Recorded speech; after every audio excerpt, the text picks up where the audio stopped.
Trump's demoralized staff count down the final days. Washington. President Donald Trump has lost the support of many former loyalists in his administration after a riot at the U.S. Capitol that he helped provoke, and his White House is in meltdown as it lurches through his final days. Current and former officials said.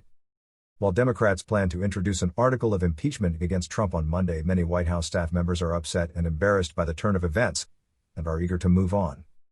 They said they have faced criticism from peers and are worried about damage to their reputations and job prospects.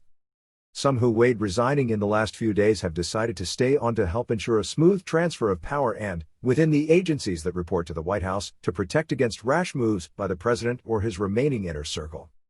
He has lost us. He's lost his own administration. As I said, many of us feel betrayed, said one senior administration official at an agency outside the White House.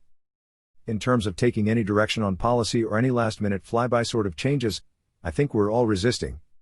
Throughout the government, officials are counting down the days until Trump's term ends on January 20th. All I've heard is that it's a complete meltdown. But the president is not backing down. They're going to double down on this, one former White House official said. Trump in a video on Thursday called the attack on Congress heinous and pledged a smooth transfer of power to the next administration. He did not concede that he lost the election, or drop his unsubstantiated claim that it was fraudulent, or mention President-elect Joe Biden by name. Trump and his inner circle are trying to draw attention away from the siege of the Capitol and back onto his main policies in the final days of his presidency. This week, Trump plans to visit the U.S.-Mexico border on a trip to Texas to tout his immigration policies and visit a section of the border wall he had built to stop migrants crossing into the country. He also will hold new Medal of Freedom ceremonies at the White House. In one last policy push, Trump and his allies are fighting back against Twitter's decision on Friday to ban the president's personal account for inciting violence. There is a very good chance that we could see some additional action regarding big tech in the near future, as well as a reminder of several of the legacy policies started by President Trump that will be highlighted, said Jason Miller, a senior advisor on Trump's 2020 campaign.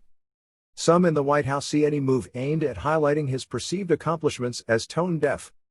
No one cares at all, one current White House official said.